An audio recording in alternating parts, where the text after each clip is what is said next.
I'm Leah Lawrence. And I'm her husband, Mitch Lawrence. And you are listening to the Southern Spirits Podcast, where I regale my husband with Southern stories of the macabre, creepy, and strange. And I drink. What are you drinking tonight, Mitchell? Our beer tonight is Grit Kisser Lager, brewed by Back 40 Beer Company in Gadsden, Alabama. 4.5% alcohol by volume. Let's read the can. Grit Kisser is a refreshing, light-bodied lager brewed with stone ground corn from McEwen & Sons Grist Mill in Wilsonville, Alabama. This collaboration project is one of the best beers we've ever produced. If you don't agree, ellipsis, all caps, including exclamation points, kiss my grits, end quote. That's it, Leah. That's it for the quote. They enjoyed the beer that they made, and you know what? So do I. It's fucking awesome. The first sensation I got when I first put this up to my face and got a little sniff of it, and the first bit of it into my mouth, it was tangy, almost like a dill pickle. That immediately went away, though. But that was the first thing that happened in my mouth. And it was replaced by probably the best lager I've ever had. I fucking love it. Did you like it? It's really good, but I don't know where you're getting that pickle sensation from, because for me, I mean, it was a little sharp at the beginning, and then it was very sweet and round. It was round. Round. It tasted round. Sorry, I was taking a sip there. There are sharp, pointy, flavors, and there are, rounded, smooth flavors. Okay, I guess that's what we're going with. That was a rounded, smooth flavor. Bitch, I have synesthesia. Fuck off. I think I can taste round. Leave me alone. I think that this tasted oblong, like almost an obelisk type shape with some bumps on it and a little bit tangy. It's got a little bit of dill pickle in it. I don't know what it is, but I absolutely love it. It's the best Bud Light type beer I've ever had. It's so good. I wouldn't even say Bud Light. It's more like just a regular Budweiser. It's not that it has a flavor. It's not that light, pale kind of nothing flavor. It's more of like a traditional lager. Right. Yeah. Okay. Budweiser. That makes way more sense. And I'm behind you saying that completely. It's so good. 10 out of 10. We'll drink again as long as I can find it. It's so good. But Back 40 always does well. Everything we've ever had from there has been phenomenal. And I don't like using that word. I hate that I said that word because it doesn't just mean good. Anyway, I love it. Back 40, keep doing what you're doing. And send us some beer for free. That'd be awesome. Good luck. Yeah. Our shot in the dark for the night. Midnight Moon Watermelon Moonshine. Produced and bottled by Piedmont Distillers, incorporated in Madison, North Carolina. 35% alcohol by volume. Let's read the bottle. Crafted for those with nothing to prove, Midnight Moon is the defiant spirit for the rebel in us all. Best served straight, on the rocks, or with a splash of club soda. End quote. What I have to say about this one is it's remarkably authentic. Our dog is heaving in the background. But really, this tastes exactly like a watermelon. Not watermelon flavored something. It tastes like the meat of a watermelon. But at first, it's really strong and harsh. After that initial watermelon flavor, it goes away. But then once you dilute it a little bit, either with some ice or in a mixer, that takes it down a good amount, and it's really enjoyable. I like this a lot. Shots, I think, are going to be really rough, though, because this thing is really harsh by itself. So, anyway, 7.5 out of 10 on ice. You have to give it a second, because you can't just put it on ice and then take a sip of it, because you're going to be like, no, this is fucking rubbing alcohol. This is not good. But if you let it water down just a smidge, it's really smooth, really good. 9.5 out of 10 with ginger ale. The ginger ale just completely masks all the harshness. It's damn good. So an 8.5 out of 10 overall. And like I said, the shots are going to be interesting. Let's just leave it at that. I didn't get real watermelon flavor out of it. To me, it tastes like 99 watermelons. It tastes like a liqueur to me. It's very sweet. It tastes like a watermelon Jolly Rancher. Well, I want you to try this on ice that's been watered down a good bit. Don't take a big sip. Take a little bitty baby sip and see if it tastes like watermelon. It's still going to be nice and harsh, though. No, it still tastes like a candy to me.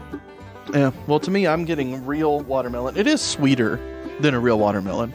So I understand. See, and I also put salt on my watermelon, so maybe That's true. I'm crazy. But Yeah, would you like to salt the back of your hand? maybe. I bet it would be Try it? tasty. Ooh, we should do that for the shots, Leah. Go get the salt. I'll hold this down for a second. But when we get a shot, we'll pause and I'll seriously go get some salt. Regular salt or garlic salt? Not garlic. Fuck off, garlic salt. What's your deal? I fucking love garlic salt. Not with fucking liquor, though. Oh, calm down. Well, that's it for the alcohols, everybody. Hope y'all enjoyed it and hope that y'all go try these 2 offerings. They're wonderful. I'm really excited about it. So, Leah, what are we going to do now? We're going to go right into a sassy Southern saying. Hooray! Are you ready for it? I surely am. All right. Well, today's sassy Southern saying should have been kiss my grits because that would have tied into the beer very nicely. Yeah. You didn't do that? No, I didn't. You fucked around, didn't you? I did. Oh. But, I guess a 2-for-1 special on sassy Southern sayings. All right. Today's sassy Southern saying is tight as Dick's hat band. Shit, what the that was hard fuck? to say. Have you never heard my grandmother say that? Because she says it very often. I've heard your grandmother say the word cunt before. That was a day. Like, I've never heard that before, and I am so jealous. I've heard her cuss many times in my life when it was just us together, but I've never heard her say the C word. No, you were with me. Because she looked around. We were in the kitchen. She said, that lady is and she looked around like somebody's going to sneak up on her, and she under her breath, she went, a cunt. Like that. I think I have traumatically blocked that out of my memory. Like, just... Well, she did it. Bless my heart. I do not remember her saying that, but it's probably for the better. But yeah, I've heard her say tough titty before too. Well, she's said that all my life. Yeah. But tight as Dick's hat band is the phrase.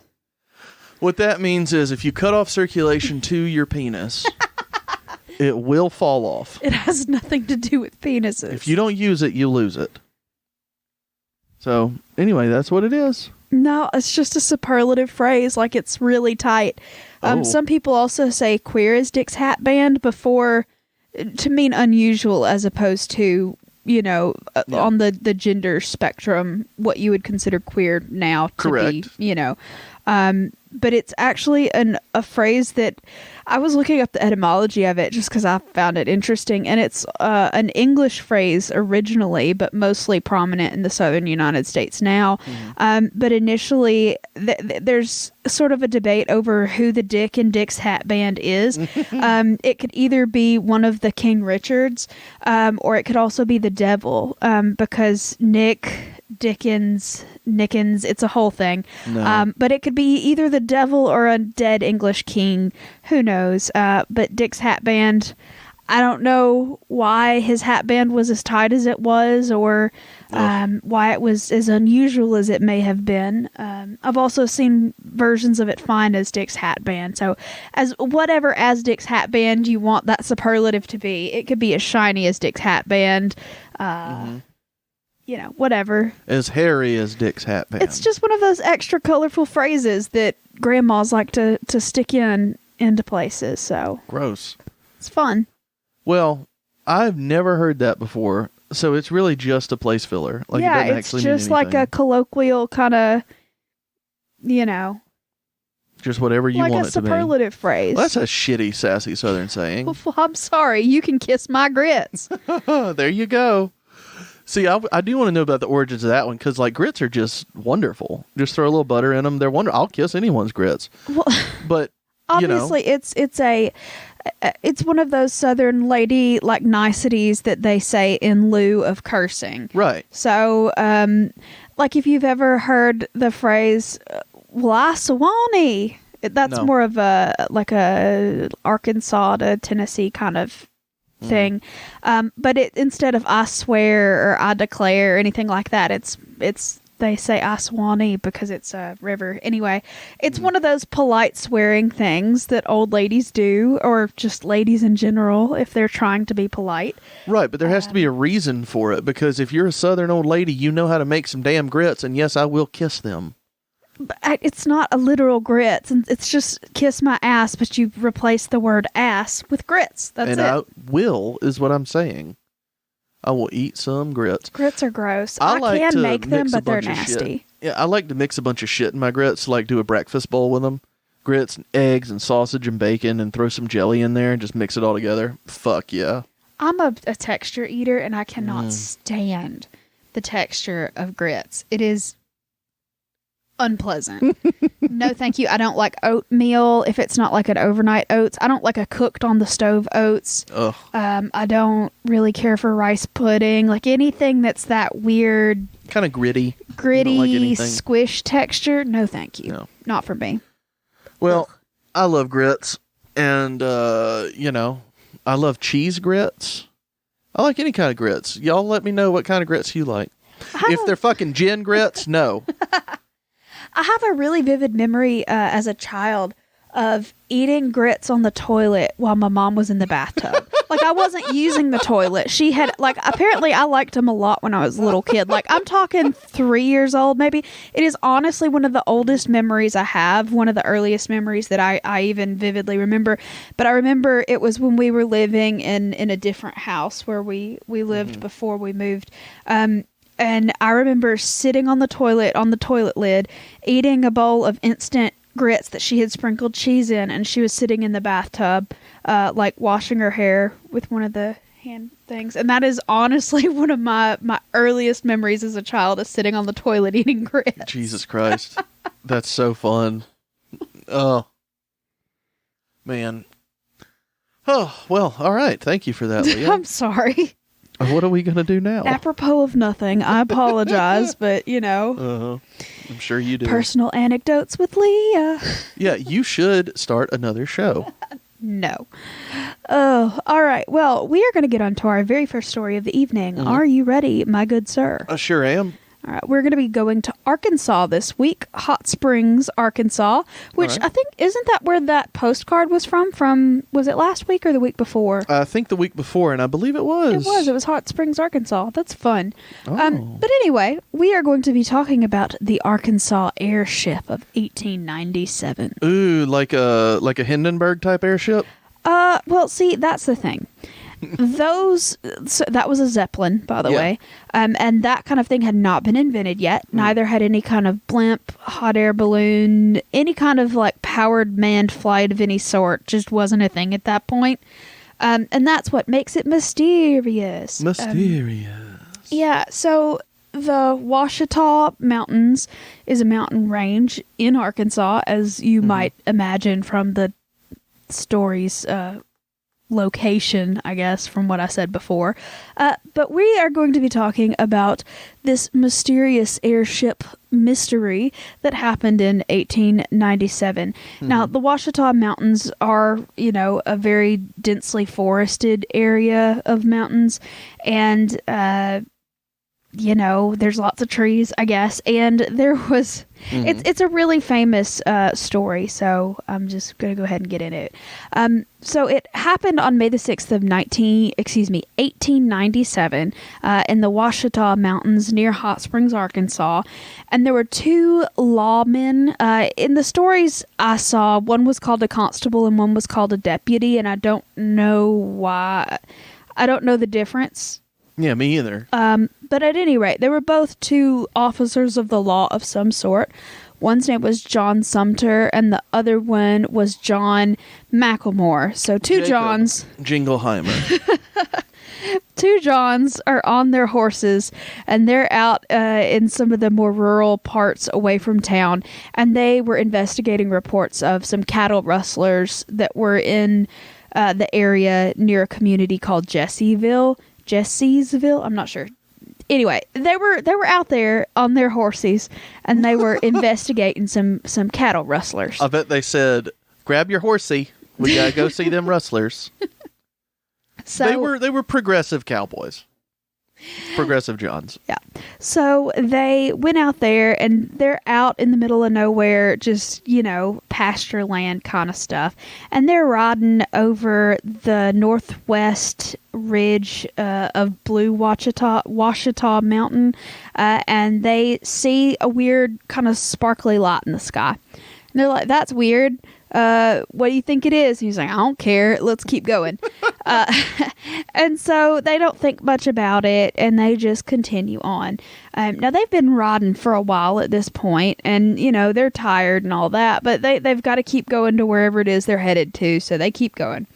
And they, are riding through the woods, over the mountains, maybe another mile or so. Over the river? And through the woods. And they see this light again. And this time it's much brighter and it's much closer to the ground. And they were like, well, that's fucking weird. Wonder what it is. And it seemed to be going slower than it was previous. And it seemed to be kind of coming down, like it was descending. Oh. And so they were like, that's really fucking weird. Maybe we should go look at it. So it disappeared beyond the tree line and the mountain ridge. And so they just sort of rode in the general direction of where they thought it was headed. So they ride maybe another half a mile or so, and the horses kind of come to a oh hell no moment, and they just stop. Yeah. The horsies are like, oh fuck no, we are not going any further. Our horsey senses are tingling. Excuse me. And I'm not going another step further, good sir. And the guys were like, are you sure? Because pretty sure you're horses. Let's do this. And the horses were like, nope. Listen. Still no. Pretty sure you're a horse. We may be horses, but we're bigger than you, so fuck off. Yeah. So they dismounted off of their horses, and they go a few steps beyond where the horses are. They've left the horses just sitting, in the grass being like, bitch, no.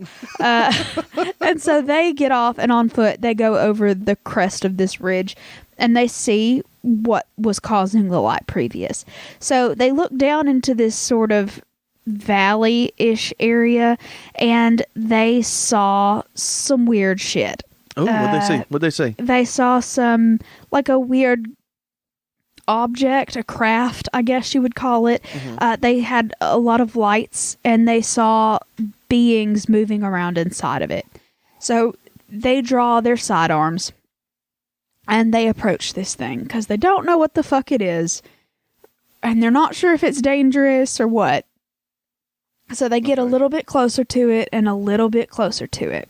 And a little bit closer to it. And a little bit closer to it. I'm going to beat you to it. Oh, fuck. And a little bit closer to it. What type of beings were in the ship? Oh. Were they A, gray type aliens? Oh. B, regular human beings? Or C, metallic, robotish kind of aliens? I was hoping that it would be like animals so that I could be like... But no. Apparently not, because that was not a Planet of the Apes story. The first thing in my mind was monkey, and then I looked at the soundboard. I was like, "Oh, there's the monkey." No, I'm sorry, not a monkey. Okay, so we have aliens, humans, or robots. Basically, I will say robots. You are incorrect. Oh, this is gonna suck. This watermelon shot. Everybody doing watermelon shots. Y'all, we will take it back to some 90s country on this show. It's true. We will. It may be a problem. I'm sorry. All right. Well, go ahead while I do this. All right. So the two police folk start heading up toward these things, and they see the lights and the shadows of people moving inside. And they kind of holler out, "You okay?" Oh, it's so sharp. Yeah, I'm good. All right. So they're hollering out to whatever it is this thing is. Hey, who are y'all? What y'all doing here? Y'all okay? What's going on? Wait, did you say it was humans? Yeah, it's humans. Okay. I'm sorry. I was listening, but I was also dying.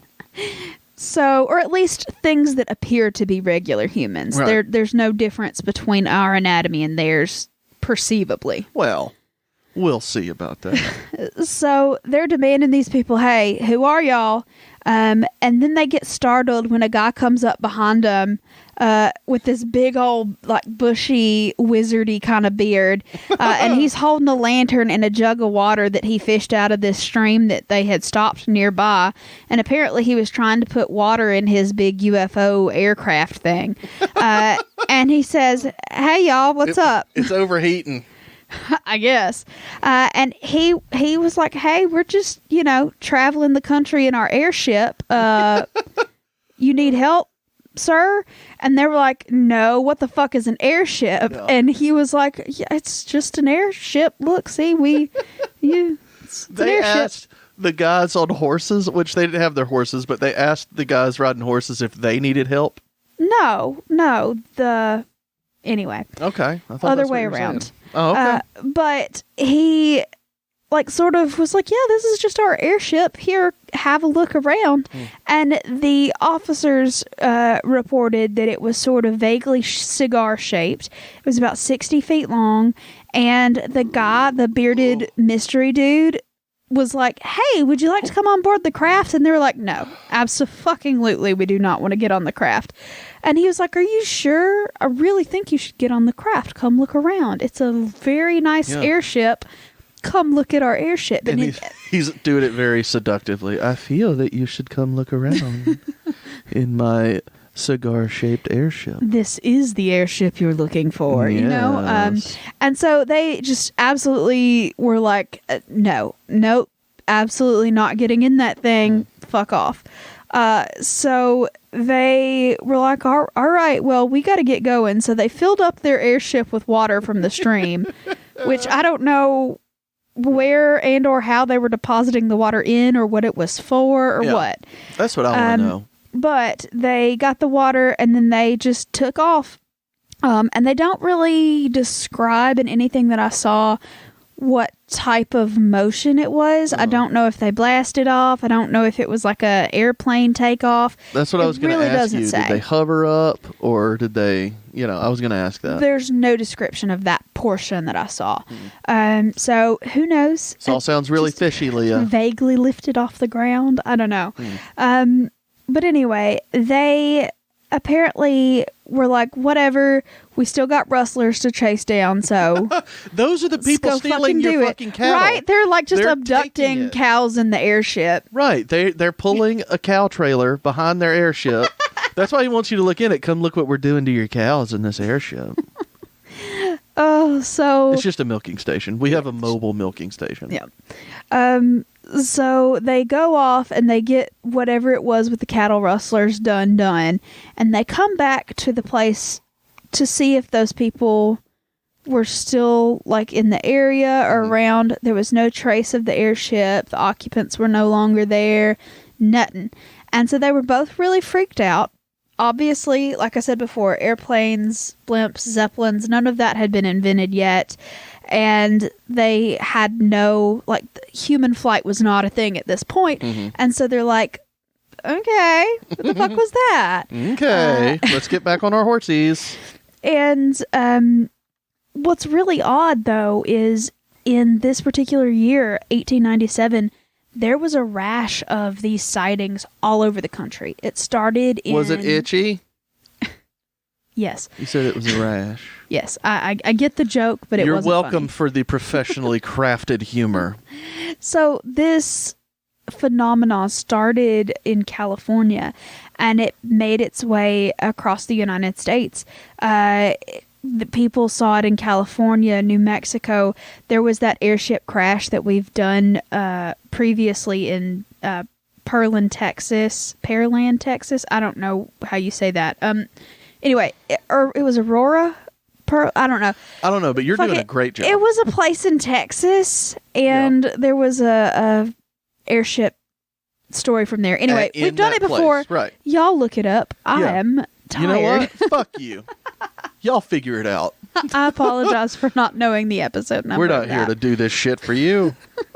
But anyway, and then shortly after this particular sighting happened, there was another place in Arkansas that had another sighting of it. Then there was a sighting the week after this sighting in Mississippi of another airship sighting very similar to this one. And so it was just a thing that happened through the entire sort of summerish part of this year and into the beginning of the next year, 1898. Right, the summerish part. Yeah, the summerish part. Got it. Well, I mean, even before the summerish part, I guess, it was April to the end of the year and a little bit into the next year. Okay. But anyway, it was a very big, just sort of phenomenon across the country. And so some people believe, obviously, that it was a spacecraft from another planet, that they were just humanoid aliens, or they were aliens wearing human-type disguises, and they were just like, aircrafting around, like just on a fucking summer float around, you know? Summer float, Rumspringa? Alien Rumspringa? Something like that. Yeah.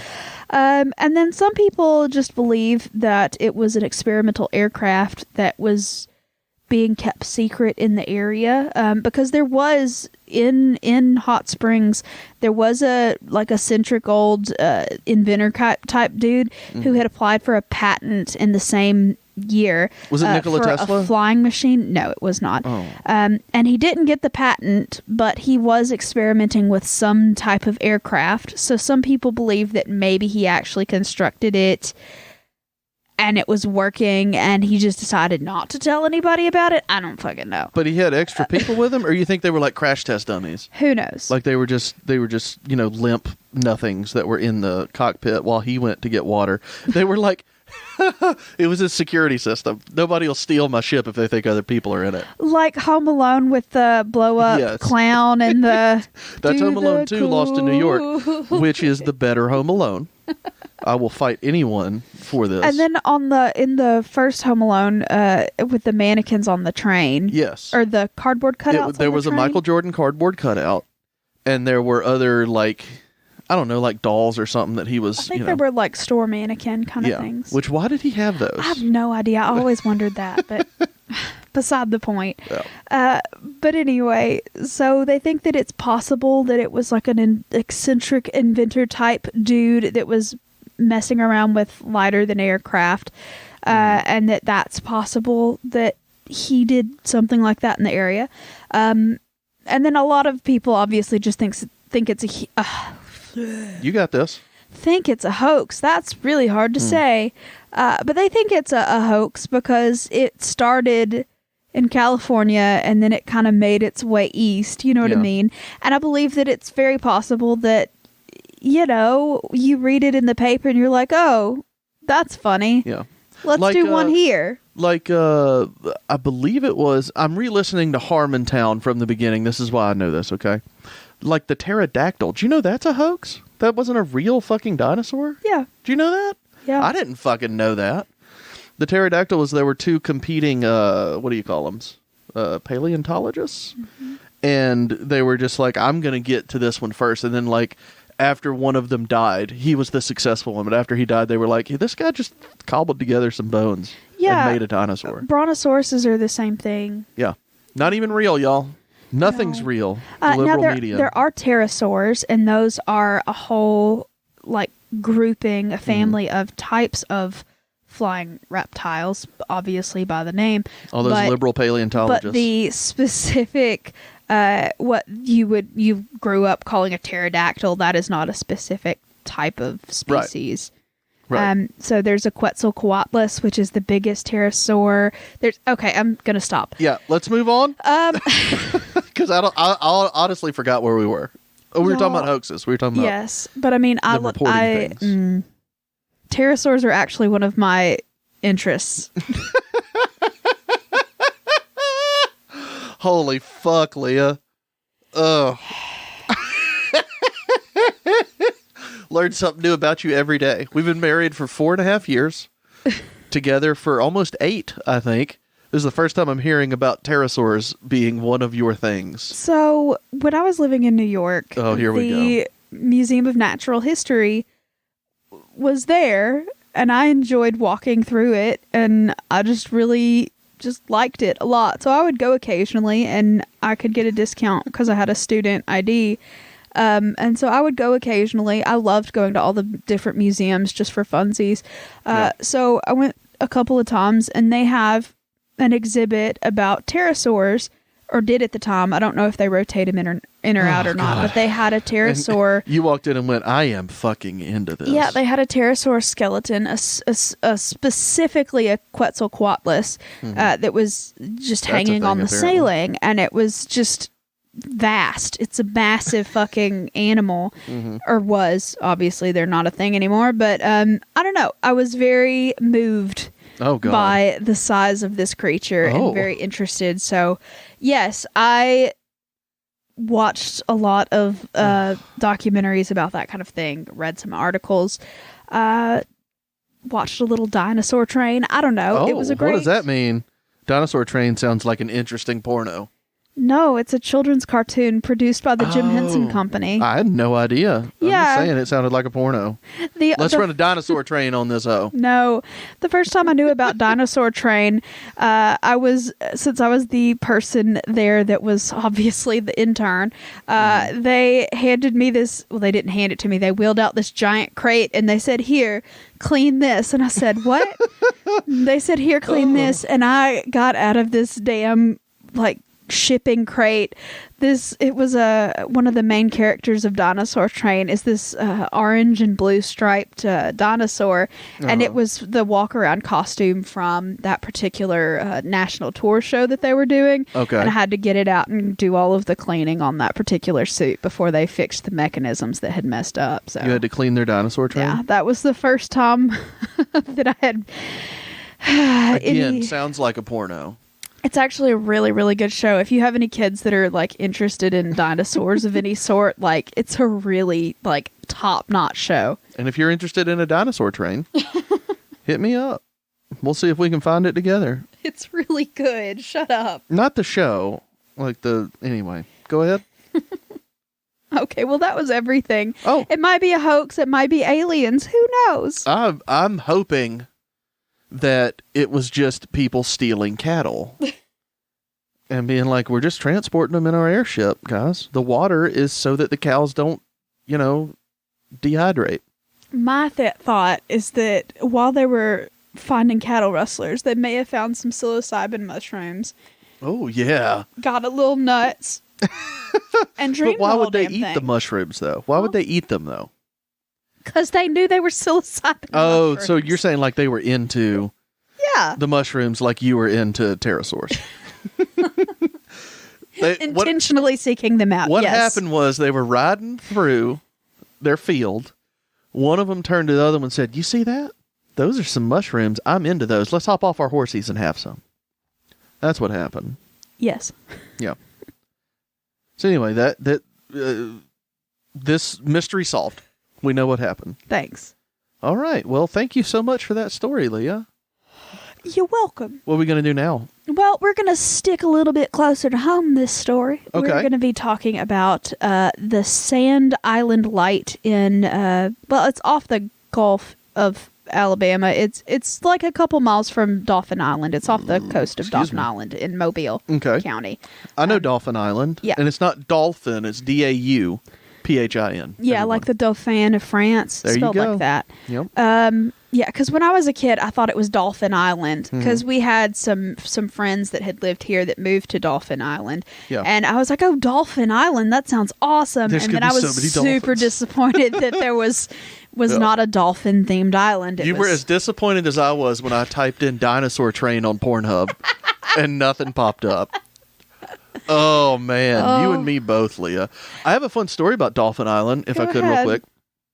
I think it was a family trip. I'm not sure. It may have been the trip right before my parents got divorced. I honestly can't remember.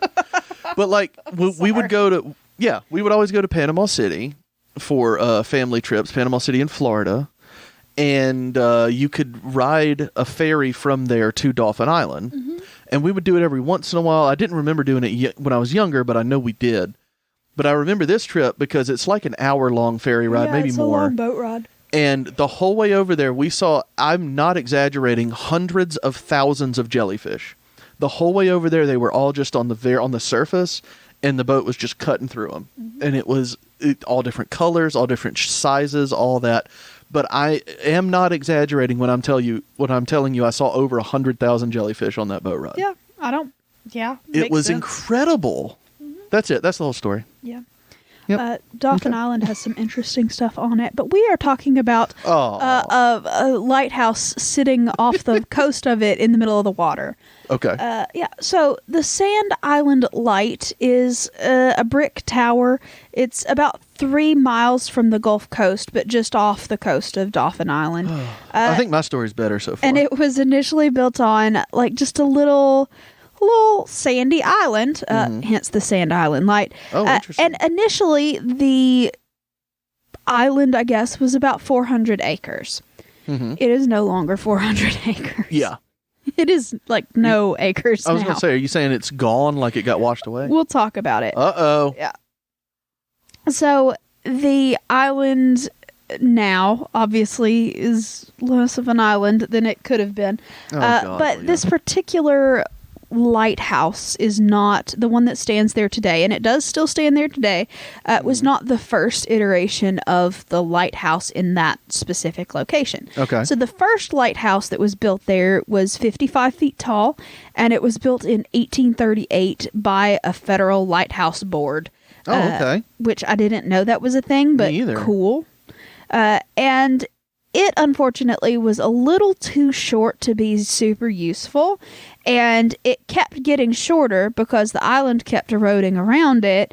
And so they were like, not the greatest, but we'll keep it until it like fucks up or something. Mm-hmm. So eventually they built a keeper's house, like a lighthouse keeper's house at the base of the lighthouse in 1873, and generally speaking it was always occupied by either a married couple or a lighthouse keeper and their assistant lighthouse keeper. Fun. And then that one didn't stick around for very long. Wasn't a long-standing lighthouse? It was not a long-standing lighthouse. So the 55-foot tower was the original one, and it kind of fucked up and was not great. So they were like, look, it's too short. Let's build another one. Uh-huh. So about the time that they were rebuilding that...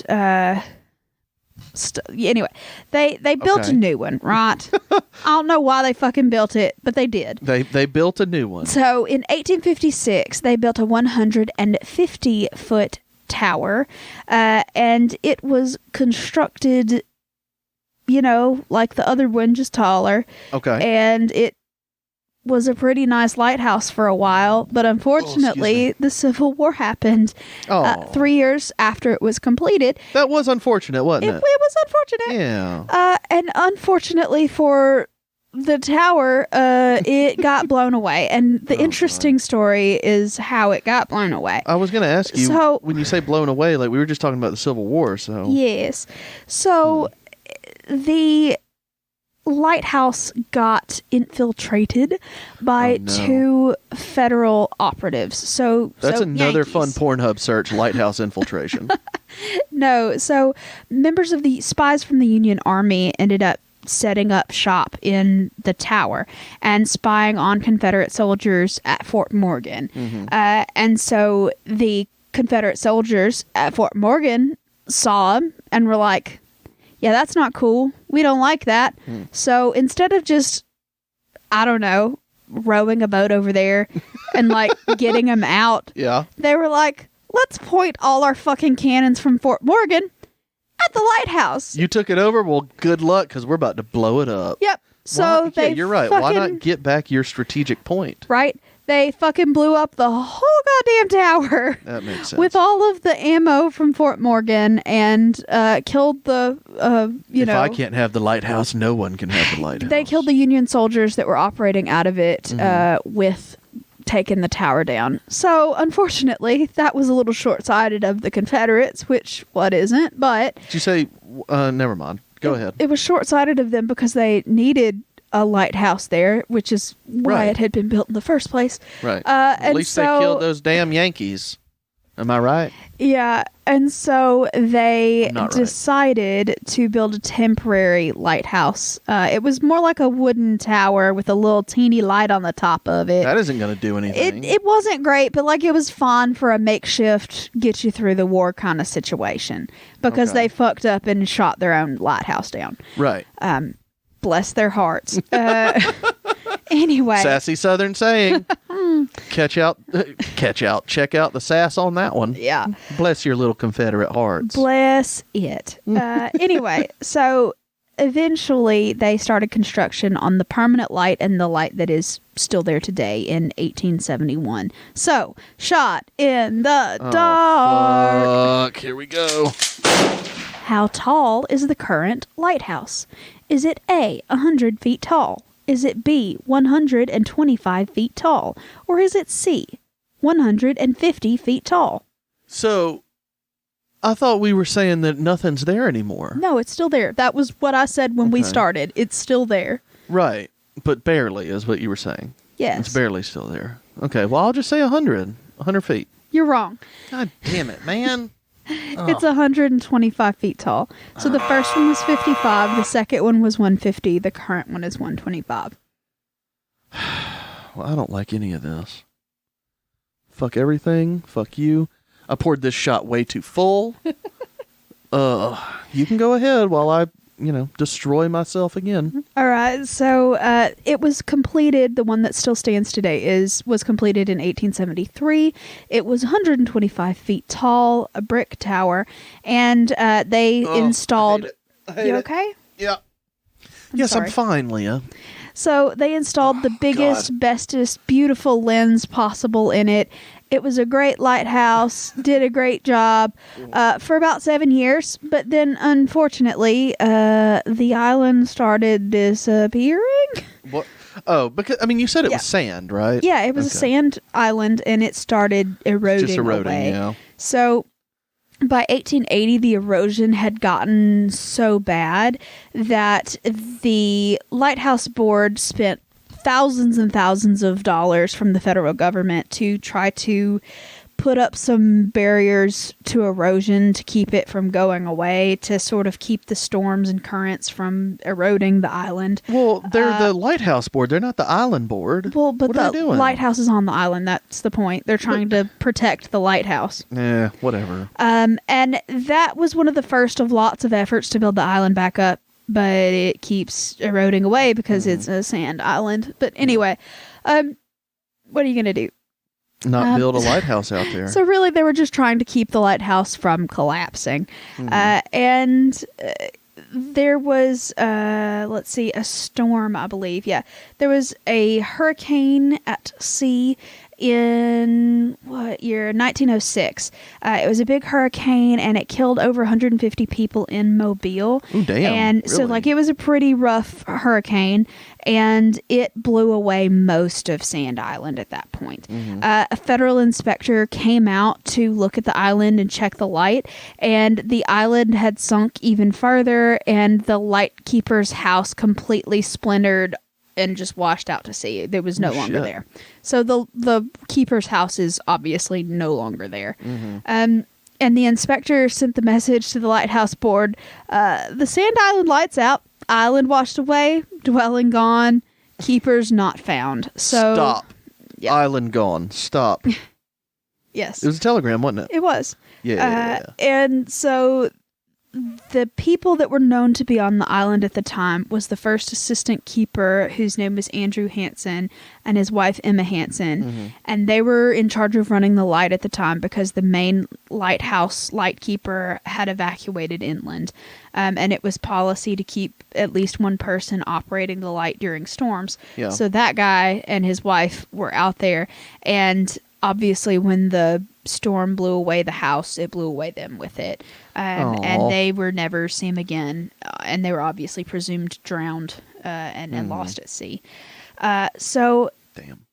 Excuse me. Hurricanes used to be a whole lot worse, didn't they? Well, because people weren't able to prepare for them is what I meant. Well, yeah, but the forecasting of them helps people evacuate. It's still just as bad. And there are construction techniques that they know to use now that minimize some of the damage. But the storms are getting more and more powerful every year because of global warming. But at least there is foreknowledge of them coming and not just...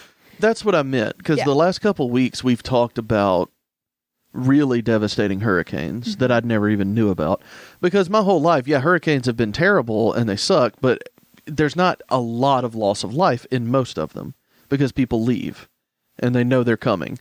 And I just never would have, it never even occurred to me in my almost 33 years of life that, people didn't used to be able to prepare for these. They just looked out and were like, oh shit, there's 100-mile-an-hour winds here. Exactly. Whoops. This is a problem. Anyway, that's all I have to say. So eventually they got some replacement light keepers, and they ended up living in the bottom floor of the lighthouse tower, waiting for them to build another keeper's house. And they eventually built another keeper's house in 1925, so it was a while.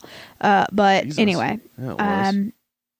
So there were a couple more tragedies that happened in this lighthouse where it stands. So first you've got the Yankee soldiers dying because the Confederates decided to shoot their own lighthouse down. Yeah. Then Smart you've got people. these two lighthouse keepers that were blown away in this storm. Here's another bad set of circumstances. How exciting. Yeah. So 2 of the lighthouse keepers were living there in the base of the tower in the winter of 1919. On January the 17th of 1919, there were reports made that the Sand Island lighthouse hadn't been lit the day before, and that's not okay, and it has to go all the time. It's a safety precaution. That's the reason they have a lighthouse keeper and an assistant to make sure it's always going all the time as a safety measure, you know. So an investigative team was sent out to the island trying to see what's going on, and they read the station's logbook. So in the lighthouse there was a log saying, you know, hey, we cleaned the lens this day, we got up at this time, we did this to the light. You know, there was a full log of every action that happened in the lighthouse. So they go out, they get the logbook, they read the logbook, and the 2 keepers that were supposed to be there, John Reynolds and William Emerson, had gone ashore to pick up a new assistant lighthouse keeper that they were training. And the conclusion is, because they didn't find any trace of them on the island, they were never seen again inland. They believe that their boat had been swamped on the way back and they drowned at sea, and just never reached the shore. So just 2 more completely disappeared dead lighthouse keepers at this place. Yep. So many. Yeah, that's a lot of lighthouse keepers going. Well, I understand that you need a lighthouse on the sandbar. Like, this isn't even an island. This is just a fucking sandbar. But, like, you know, at some point you got to be like, you know, let's just give up. Just stop. Nobody else go out there. It's not worth it anymore.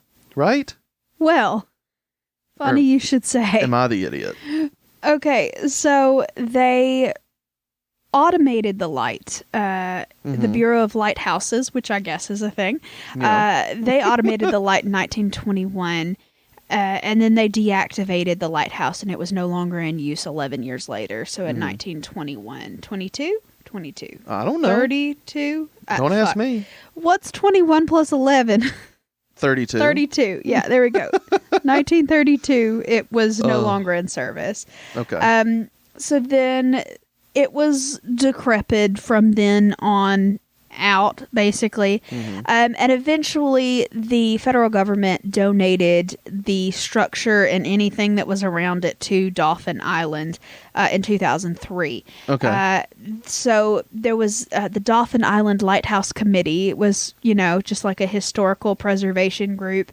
And they paid to have the structure stabilized and the island reinforced to sort of strengthen it from eroding. Then in 2012 or so, the sand island had completely disappeared. It was only the tower out of a little bit of a rocky situation that was hanging out there.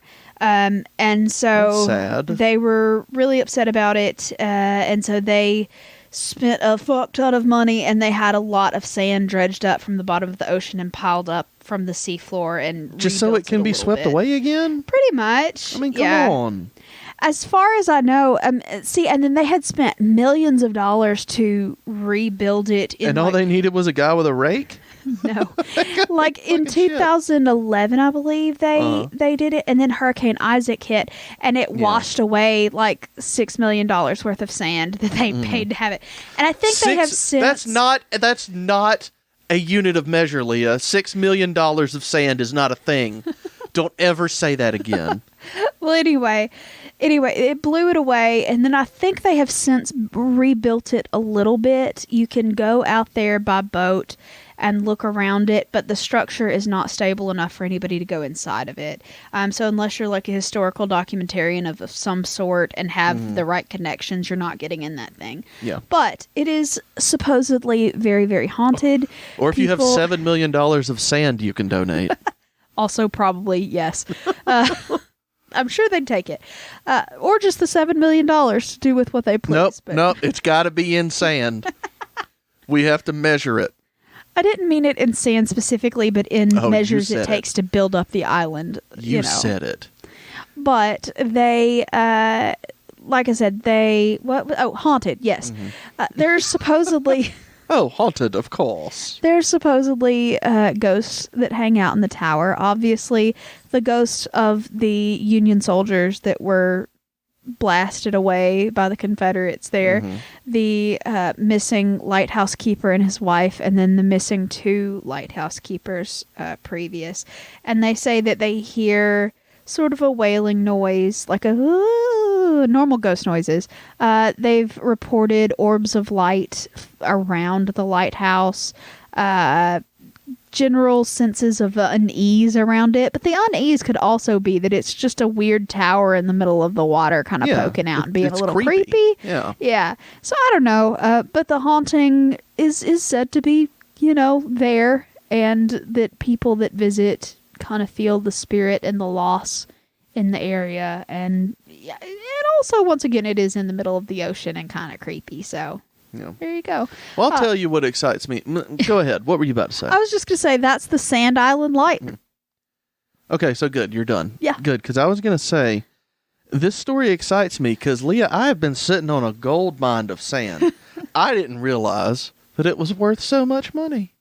That we could just get $6 million for a pile of sand. I know you're making a joke, and I know you think you're funny. I think I'm hilarious. Do you know how expensive fucking sand is? There are beaches that get stolen in the middle of the night. Like, people will go in certain areas of the world that have, like, natural white sand beaches, and they will literally poach sand. They will take trucks and trucks and trucks, and they will steal an entire fucking beach. Yeah. Because, like, nice sand is incredibly expensive. Yeah. And it is...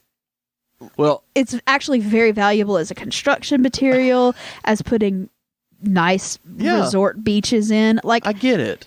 It's a thing. Well, like, sand is fucking expensive, Mitch. I don't know how expensive sand is, but I will tell you, I know that you can get fined for it, because my freshman year, my fraternity put on like an end of summer thing. It's the same mixer every year, but I forget the name of it.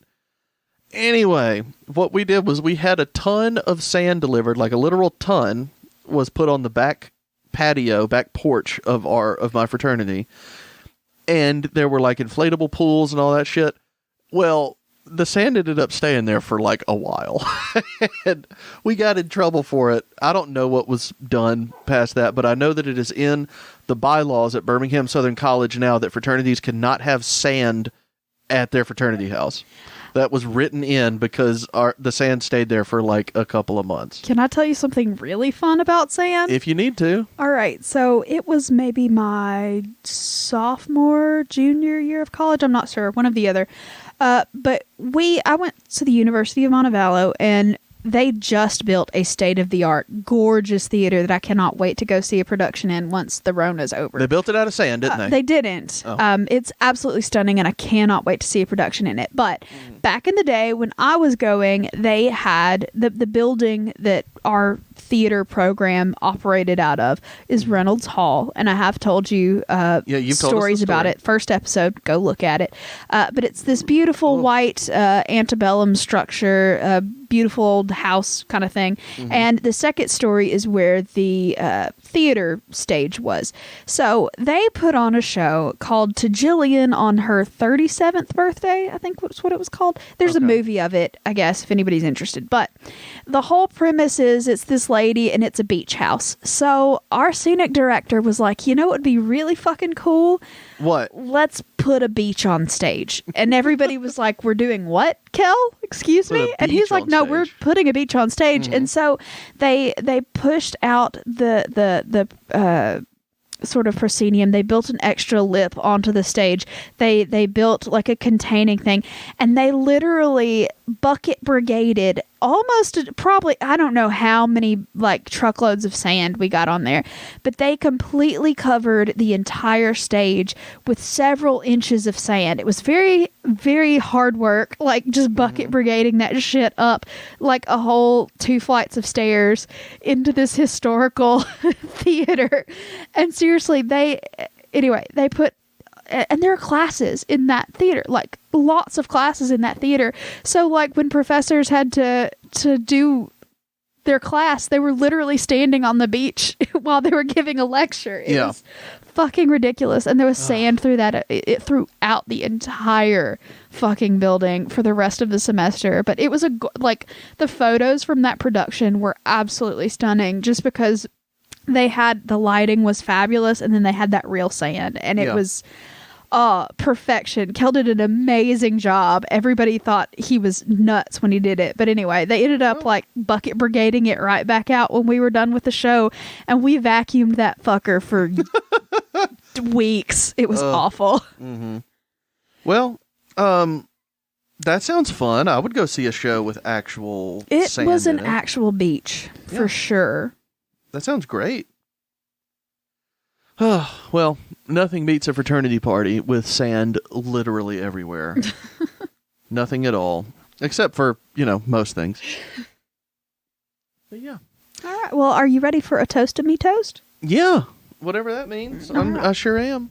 Well, everybody hoist your unused solo cup of ginger ale. Shut the fuck up. I expected you to get one of these shots. Y'all, when we first sat down, Mitch was like, do you have anything to rinse a shot down? And I was like, no. Do I need something? He's like, go get you something. I was like, I'm fine. He's like, go get something. So I went and got myself a little cup of ginger ale. It was necessary. I'm using the wonderful lager that we have So here. I haven't touched the ginger ale at all. And anyway, hoist your solo cup of ginger ale high into the sky. And let's toast. Mm-hmm. Go ahead, please. Spotting a UFO in the woods is just a little weird, but weirder still is the alien who grew a grizzled beard. If you want to build your lighthouse and have it last as planned, maybe don't go building your lighthouse on the sand. Drink. Not a bad toast this week, Leah. I'm proud of you. I strive for not bad. You did great.